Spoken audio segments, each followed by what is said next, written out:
नमस्कार दोस्तों, मैं आरिफ हुसैन नर्सिंग ऑफिसर आपका नरगिस मेडिकल नॉलेज चैनल में स्वागत करता हूं। कैसे हो दोस्तों? उम्मीद करता हूं आप बहुत अच्छे होंगे। आज हम बात करने वाले हैं डाइजेस्टिव सिस्टम के बारे में, जिसे आप पाचन तंत्र के नाम से जानते हैं। आज हम जानेंगे पाचन तंत्र क्या होता है, पाचन तंत्र के क्या कार्य होते हैं और पाचन तंत्र में कौन कौन से रोग होते हैं, कौन कौन सी बीमारी होती है, और जब आपके पाचन तंत्र में कोई बीमारी हो जाती है उसमें क्या लक्षण दिखाई देते हैं और इसमें कौन कौन सी जांचें की जाती है। पाचन तंत्र की जो प्रॉब्लम होती है तो आपको कौन क्या देखभाल करनी चाहिए, और दोस्तों इसमें आपका क्या ट्रीटमेंट दिया जाता है। तो दोस्तों पूरी जानकारी जानने के लिए आप हमारे वीडियो को अंत तक देखें, और चैनल पे पहली बार आए हैं तो प्लीज चैनल को सब्सक्राइब जरूर करें, जिससे हमको मोटिवेशन मिलता रहे। चलिए दोस्तों स्टार्ट करते हैं आज की वीडियो। सबसे पहले बात कर लेते हैं पाचन तंत्र क्या होता है। दोस्तों पाचन तंत्र आंत, अग्नाशय, पित्ताशय, यकृत जैसे अंगों से मिलकर बनता है, और यहीं पर जो हम भोजन करते हैं हमारा भोजन शरीर भोजन को पचाता है और पोषक तत्वों को अवशोषित करता है। दोस्तों पाचन तंत्र जो एक लंबी घुमावदार नली होती है जो मुंह से शुरू होकर हमारी ग्रास नली, आमाशय, छोटी और बड़ी आंत से होते हुए गुदा पर समाप्त होती है। ये हमने जाना पाचन तंत्र के बारे में कि पाचन तंत्र क्या होता है। अब हम जान लेते हैं पाचन तंत्र के क्या क्या कार्य होते हैं। दोस्तों नंबर 1 पर देखा जाए तो भोजन को तोड़ना। दोस्तों जो हम भोजन ग्रहण करते हैं तो भोजन के जो बड़े टुकड़े होते हैं जैसे कार्बोहाइड्रेट, प्रोटीन, वसा, उनको देखा जाए तो सरल अवशोषित किए जाने वाले अणुओं में बदलना। यानी कि जैसे रोटी का टुकड़ा बड़ा होता है, जब हम उसको ग्रहण करते हैं रोटी को, तो दोस्तों उसको चबा चबा कर छोटे टुकड़ों में टुकड़ों कर देने में, इसको हम बोलते हैं कि बड़ी चीज को छोटा टुकड़ा में कर देना, यानी कि उसको अणुओं में बदलना, छोटे छोटे अणुओं में। तो ये हमारा मुख्य कार्य होता है हमारे डाइजेस्ट सिस्टम का। नंबर 2 पे देखा जाए दोस्तों पोषक तत्वों का अवशोषण, यानी पचे हुए जो पोषक तत्वों को है उनको रक्त प्रवाह में अवशोषित करना होता है ताकि वो शरीर के हर हिस्से तक पहुंच जाए। नंबर 3 पर जो डाइजेस्ट सिस्टम का कार्य होता है अपशिष्ट का निष्कासन। अपशिष्ट का निष्कासन मतलब होता है जैसे दोस्तों जो भोजन हम ग्रहण करते हैं जो पचता नहीं है, तो जो भोजन पचते हैं उसे मल के रूप में शरीर से बाहर निकालना इस डाइजेस्टिव सिस्टम का काम होता है। नंबर 4 दोस्तों गति। गति का मतलब होता है जब भोजन और तरल पदार्थ को पाचन तंत्र जो होता है मुंह, गिरास नली, पेट और आंतों से आगे बढ़ाने का काम करता है। दोस्तों ये थे इसके कुछ मुख्य कार्य जो हमने आपको बताए हैं। अब हम बात कर लेते हैं वो कौन कौन से रोग होते हैं जो हमारे डाइजेस्टिव सिस्टम में, पाचन तंत्र में उत्पन्न हो जाते हैं, यानी बीमारी हो जाती है। तो दोस्तों देखा जाए तो जो आपका पाचन तंत्र खराब होता है तो इसमें आपको नंबर 1 पर जैसे आपको कॉन्स्टिपेशन की शिकायत होगी, यानी कि कब्ज होने लग जाएगा दोस्तों आपको। इसके अलावा दोस्तों जो आपका डाइजेस्ट सिस्टम खराब हो जाता है तो आपको आईबीएस की जो प्रॉब्लम होती है इसका भी सामना करना पड़ता है। आईबीएस का मतलब होता है इरिटेबल बाउल सिंड्रोम।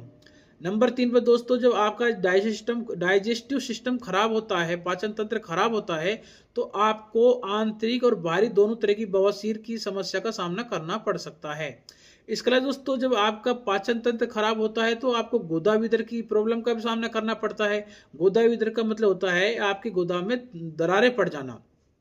इसके अलावा दोस्तों कोलन पोलिप्स नाम की एक बीमारी होती है, वो भी आपको परेशान कर सकती है जब आपका डाइजेस्ट सिस्टम खराब होता है। इसके अलावा दोस्तों एक सीलियक रोग होता है जो छोटी आंत में पाया जाता है।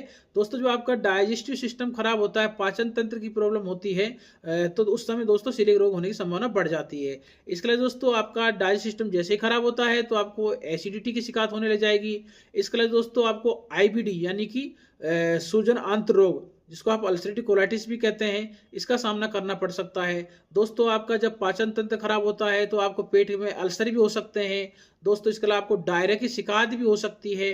आपको कोलन और लीवर का कैंसर भी हो सकता है। दोस्तों जो आपका पाचन तंत्र खराब होता है, लंबे समय तक बीमारी बनी रहती है और आप डॉक्टर के पास नहीं जाते हैं तो इसमें कैंसर होने की संभावना बढ़ जाती है कोलन में, लीवर में। इसके अलावा दोस्तों हमने आपको जो बताएं ये इसके रोग होते हैं जो हमारे पाचन तंत्र में पाए जाते हैं यदि कोई पाचन संबंधी कोई समस्या आ जाती है तो। अब हम बात कर लेते हैं जब आपका पाचन तंत्र खराब हो जाता है, उसमें कोई बीमारी उत्पन्न हो जाती है तो उस समय क्या क्या लक्षण दिखाई देते हैं।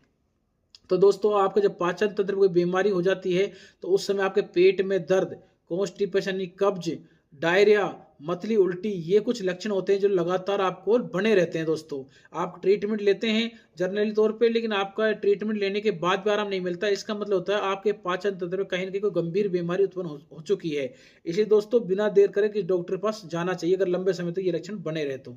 अब हम बात कर लेते हैं दोस्तों, जब आपके डाइजेस्ट सिस्टम में कोई बीमारी हो जाती है, उसमें लक्षण आपको दिखने लग जाते हैं, तो उस समय कौन कौन सी जांच की जाती है जब आप डॉक्टर पर दिखाने के लिए जाते हैं। दोस्तों इसमें देखा जाए तो बायोप्सी की जाती है। बायोप्सी इसलिए की जाती है कि दोस्तों बायोप्सी के द्वारा कोई टुकड़ा या नमूना लेकर उस जगह से जहाँ प्रभावित क्षेत्र से, तो उसमें क्या हम ये पता लगाते हैं कि कहीं उस जगह पे कुछ कैंसर की सेल बिल्कुल विकसित तो नहीं हो गई है या फिर अल्सर तो नहीं हो गए दोस्तों, इसलिए बायोप्सी की जाती है। इसके अलावा दोस्तों रक्त परीक्षण किया जाता है हमारे इस डाइजेस्ट सिस्टम की बीमारी के बारे में पता लगाने के लिए। रक्त परीक्षण जैसे CBC, BMP, CMP, ये कुछ जांचें होती है रक्त की जो की जाती है। इसके अलावा दोस्तों एंडोस्कोपी की जाती है। एंडोस्कोपी हमारा जब पाचन तंत्र में कोई विकार हो जाता है, उत्पन्न हो जाता है, तो उस समय एंडोस्कोपी की जाती है। एंडोस्कोपी मुंह के द्वारा एक नली होती है जो डाली जाती है, जो हमारे एसोफेगस यानी ग्रास नली और पेट, छोटी आंत, और दोस्तों इसका पता लगाती है कि यहाँ कोई अबनॉर्मलिटी तो नहीं होती है। इसके अलावा दोस्तों मल परीक्षण भी किया जाता है। आपका जो मल है उसका नमूना लेकर उसको परीक्षण लिए भेजा जाता है, उसके द्वारा भी आपके पाचन तंत्र संबंधी जो विकार होते हैं उनका पता लगाया जाता है। दोस्तों अब हम बात कर लेते हैं पाचन तंत्र में जब विकार उत्पन्न हो जाता है, कोई बीमारी हो जाती है, उसमें हमको क्या देखभाल करनी चाहिए। और दोस्तों और पाचन तंत्र में कोई बीमारी नहीं भी हो तो तब भी हमको क्या देखभाल करना चाहिए पाचन तंत्र का। तो दोस्तों पर्याप्त पानी पीना चाहिए, पर्याप्त मात्रा में फाइबर लेना चाहिए दोस्तों, प्रोबायोटिक्स लेना चाहिए, शराब धूम्रपान से बचना चाहिए दोस्तों। तनाव, डिप्रेशन और चिंता तो करनी नहीं चाहिए दोस्तों, क्योंकि तनाव और डिप्रेशन, चिंता से हमारा डाइजेस्ट सिस्टम खराब हो जाता है दोस्तों। इसलिए दोस्तों ध्यानपूर्वक भोजन करना चाहिए। अब हम बात कर लेते हैं जब आपका पाचन तंत्र में कोई प्रॉब्लम होती है, आपको लक्षण भी दिख रहे हैं, आप परेशान भी है, कोई बीमारी है, तो उस समय जब हम डॉक्टर के पास जाते हैं तो डॉक्टर द्वारा क्या इलाज किया जाता है। तो दोस्तों जो आप डॉक्टर के पास जाते हैं तो डॉक्टर आपके सिम्टम यानी जो लक्षण होते हैं उनके आधार पर आपकी कुछ जांचें करता है, और जांच के आधार पर जो डायग्नोसिस बनता है उसके अनुसार ट्रीटमेंट दिया जाता है। लेकिन दोस्तों डॉक्टर जो के द्वारा जो जर्नली तौर पर जो इलाज दिया जाता है, जैसे कि आपको जीवन शैली बदलाव के लिए बोला होगा जिससे आपका पाचन तंत्र खराब ना हो। और दोस्तों यदि कोई बीमारी उनको लगा है कि कोई बीमारी तो डायग्नोसिस हुआ है, उनको लगता है कि मेडिसिन देके इसको सही किया जा सकता है, तो मेडिसिन देगा आपको। अगर उनको ऐसा लगता है कि बीमारी कुछ ज्यादा बढ़ गई है, इसकी सर्जरी करनी पड़ सकती है, तो दोस्तों सर्जरी के द्वारा भी इस पाचन तंत्र में कोई प्रॉब्लम जो विकार होता है उसका इलाज किया जाता है। तो दोस्तों ये थी आज की वीडियो में एक छोटी सी जानकारी पाचन तंत्र डाइजेस्टिव सिस्टम के बारे में जो हमने आपको बताई। दोस्तों आपको हमारी वीडियो कैसी लगी? अच्छी लगे लाइक करें, शेयर करें, कमेंट करें। चैनल पे पहली बार आए तो प्लीज चैनल को सब्सक्राइब करें, बेल आइकन घंटी को जरूर दबाएं, जिससे आपको हमारी आने वाली वीडियो की समय समय पर नोटिफिकेशन मिलती रहे। और दोस्तों आज की वीडियो में इतना ही। जय हिंद, जय भारत।